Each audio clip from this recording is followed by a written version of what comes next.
நல்ல வேலை கிடைக்க நாம துவரம் பருப்பு தீபத்தை ஏத்தலாம். இந்த தீபம் செவ்வாய்க்கிழமையில வருகின்ற செவ்வாய் ஓரையில் தான் நீங்க ஏத்தணும்.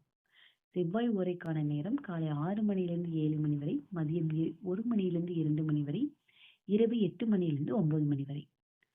இந்த துவரம் பருப்பு தீபம் ஏத்துவதற்கு ஒரு தாம்பூல தட்டு எடுத்து அதுல மஞ்சள் குங்குமம் எல்லாம் வச்சுக்கோங்க. அடுத்ததா அந்த தட்டு நிறைய துவரம் பருப்பு எடுத்து வச்சுட்டு அதுல 2 அகல் விளக்கு வச்சு அந்த 2 அகல் விளக்குக்குமே மஞ்சள் குங்குமம் எல்லாம் வச்சுட்டு நல்லெண்ணெய் ஊத்தி நீங்க இந்த துவரம் பருப்பு தீபத்தை ஏத்தலாம். இந்த துவரம் பருப்பு தீபத்தை தொடர்ந்து 9 வாரங்கள் நீங்க ஏத்தி வந்தீங்க அப்படின்னா உங்களுக்கு நிச்சயமா நல்ல வேலை கிடைக்கும். இந்த தீபத்தை உங்களுக்கே நல்ல வேலை கிடைக்கணும்னு நீங்க ஏத்திக்கலாம். இல்ல உங்களுடைய கணவருக்கு நல்ல வேலை கிடைக்கணும்னு நீங்க ஏத்தலாம்.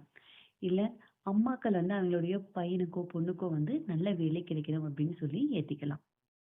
பெண்கள் மாதவிடாய் நேரத்துல இந்த துவரம் பருப்பு தீபம் ஏத்துவதை நீங்க தவிர்த்துடுங்க. அந்த 1 வீக் ஸ்கிப் பண்ணிட்டு அடுத்த வாரத்துல இருந்து இந்த துவரம் பருப்பு தீபத்தை நீங்க ஏத்திக்கலாம்.